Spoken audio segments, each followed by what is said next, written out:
Bismillahirrahmanirrahim. Assalamualaikum warahmatullahi wabarakatuh.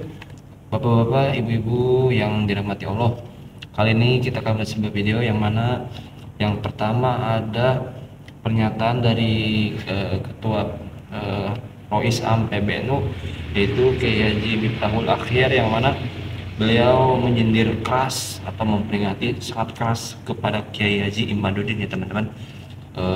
Dan kemudian ada ceramah Habib Bahar yang mana Masya Allah menggelegar banget ya teman-teman, sampai-sampai ya kaget lah gitu ya teman-teman. Oke, kita langsung saja ke video pertama, yaitu ceramah Habib Bahar dulu ya teman-teman. Simak sampai akhir ya, biar gak gagal paham. Oke, ibu-ibu bapak-bapak, kita ke videonya. Haulnya para kiai-kiai, para ajengan-ajengan, para mama, para tuan guru, ada haulnya para habaib. Contoh di Jakarta ada haul Habib Husin Luar Batang, ada haul Kuitang Habib Ali bin Abdurrahman Al-Habsyi, ada haul Habib Kuncung, kemudian ada haul Kampung Bandan, ada haul Mbah Priuk. Kemudian di daerah Jawa Barat, di Bogor ada haul Keramat Empang Bogor. Kemudian di daerah Tangerang ada haul Abuya Uci. Di mana lagi? Ada haul Abuya ini, Abuya ini, Abuya ini, Abuya ini, Abuya ini.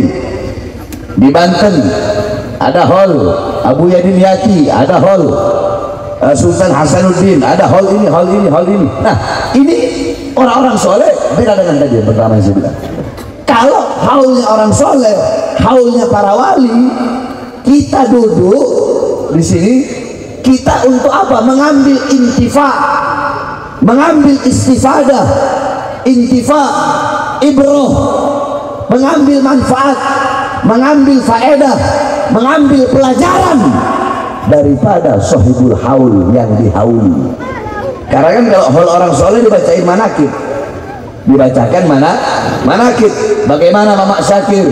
Oh, beliau lahir di sini, besar di sini, mondok di sini, keilmuannya seperti ini, akhlaknya bagaimana diceritakan. Oh, Mamak Syakir itu begini, ilmunya, akhlaknya, adabnya, waroknya, khaufnya, ikhlasnya, sabarnya, takwanya, zuhudnya, qanaahnya. Oh, muridnya ini, beliau muridnya ini, beliau kalau ngajar begini. Sehingga apa? Sehingga kita yang hadir, yang duduk bisa mengambil manfaat. Kita hadir yang duduk bisa menjadikan beliau sebagai teladan kita, uswah kita, butuah kita dalam kehidupan kita sehari-hari. Itu tujuan diadakan haul orang-orang soleh. Ini bukan cuma duduk terus dengerin ceramah, enggak, tapi jadikan beliau sebagai teladan, jadikan beliau sebagai pedoman dalam kehidupan sehari-hari. Sebab kenapa saudara-saudara, saudara-saudara sekalian yang dimuliakan oleh Allah, beliau-beliau para ulama, beliau-beliau ini orang-orang alim, jasadnya beliau-beliau meninggal, jasadnya hancur, namanya terpampang di batu nisan. Itu secara zahir, tetapi hakikatnya famal hayat illa li ahli ilm wa mal mautu illa li ahli jahil.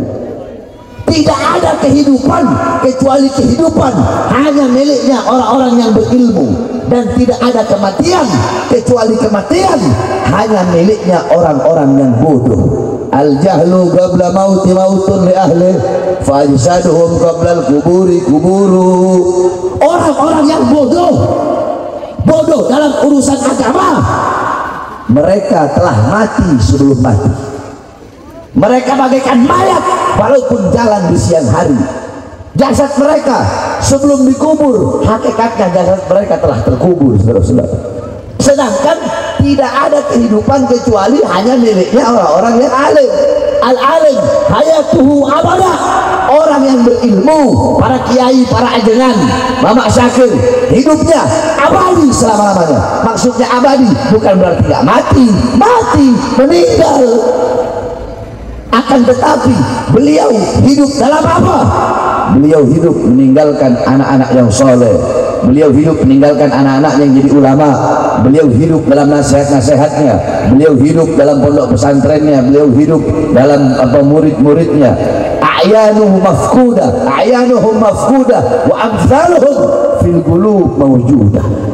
Beliau-beliau para orang soleh walaupun telah wafat, jasad mereka hancur, tetapi kenangan mereka, kebaikan mereka, nasihat mereka akan selalu berada di hati orang-orang yang beriman selesai. Itulah bedanya orang-orang alim dan orang-orang soleh. Bahkan ulama wali yang sudah meninggal, mereka bisa lebih memberikan manfaat ketika mereka sudah meninggal daripada ketika mereka masih hidup. Paham nggak maksudnya? Jadi ulama sama wali, ketika mereka, para aulia ini, para wali-wali Allah, kalau sudah meninggal itu lebih banyak bisa memberikan manfaat daripada ketika mereka masih hidup. Loh kok bisa? Iya, kata para ulama, karena ketika mereka masih hidup, mereka taklif, mereka dibebankan dengan urusan agama, mereka sholat, mereka ibadah, mereka apa namanya, mereka ibadah, mereka sholat, mereka wiritan yang luar biasa, sehingga mereka sedikit memberikan manfaat. Tapi kalau mereka udah meninggal, nggak ada beban apa-apa, tidak dibebankan kewajiban apa-apa, sehingga beliau-beliau bisa lebih memberikan banyak manfaat kepada kita yang masih hidup. Yang meninggal, yang wafat, ngasih manfaat sama kita yang masih hidup. Makanya saya punya kakek Habib Ahmad pernah bilang begini, Habib Ahmad bin Smith, beliau bilang, aqwamu, perhatikan, ayo semuanya bareng-bareng baca, aqwamu ahyain, kurang keras, aqwamu ahyain, tamutul qulub bizikrihim, aqwamu amwatin tahyal qulub bizikrihim. Ada kelompok, ada golongan yang dimana kelompok dan golongan itu masih hidup, tetapi mengenang mereka, mengingat mereka, membuat hati menjadi mati. Dan ada kelompok, ada golongan, mereka telah wafat, mereka telah mati, tetapi mengenang mereka, mengingat mereka, bisa menghidupkan hati yang mati. Paham? Itu pun karena tawadhunya ulama-ulama Nahdlatul Ulama tidak menyebut sebagai ijtihad, ya. Tidak menyebut sebagai ijtihad karena tawadhu, seperti tawadhunya Imam Ubaidillah yang sekarang difitnah sebagai sebuah sosok yang tidak pernah ada. Yang ada Abdullah. Ubaidillah adalah fiktif karena tawaduknya tidak mau disebut Abdullah, tidak mau, karena padahal orangnya al-alim, al-bari, masya Allah, ya. Tapi sekarang jadi bulan-bulanan di Indonesia ini, ya. Nama Ubaidillah jadi bulan-bulanan. Kita tanpa Imam Ubaidillah, tanpa Alawiyah, Bani Alawi, mungkin kita tidak tahu apa-apa. Ya. Sumber-sumber keilmuan kita banyak karena jasa-jasa para ulama Alawiyin membukukan, mensyarahi, termasuk Syekh Murtadha Az-Zabidi, ya, yang mensyarahi kitab Ihya Ulumuddin itu. Beliau bukan sekadar ahli fikih, ahli tarikh, tapi juga muhaddis. Tentu tahu sanad yang munqati', sanad yang muttasil.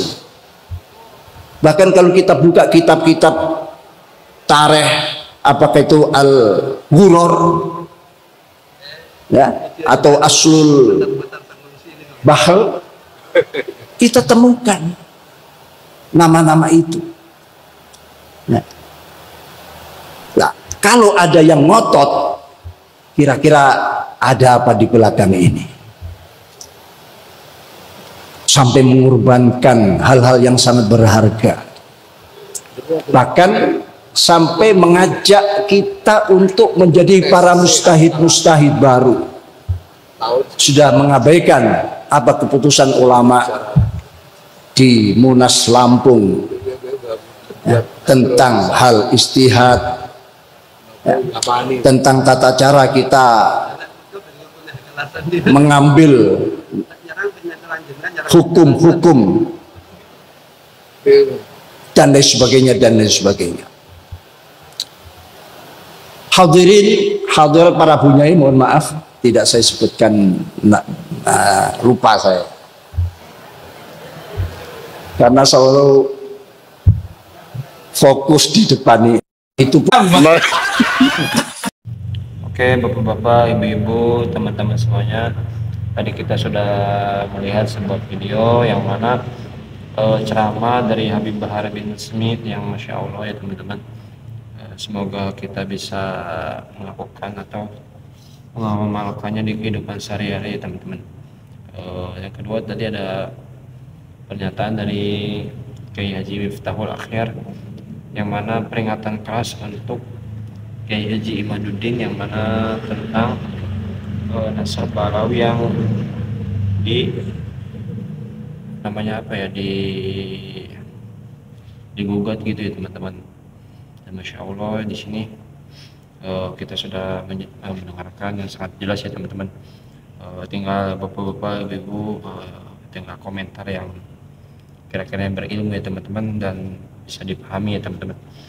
Oke bapak-bapak, ibu-ibu, itu mohon diambil yang baiknya, buang yang buruknya ya bapak-bapak, ibu-ibu, dan terserah mau percaya yang mana, Kiai Haji Imaduddin atau Kiai Haji Miftahul Akhyar ya teman-teman.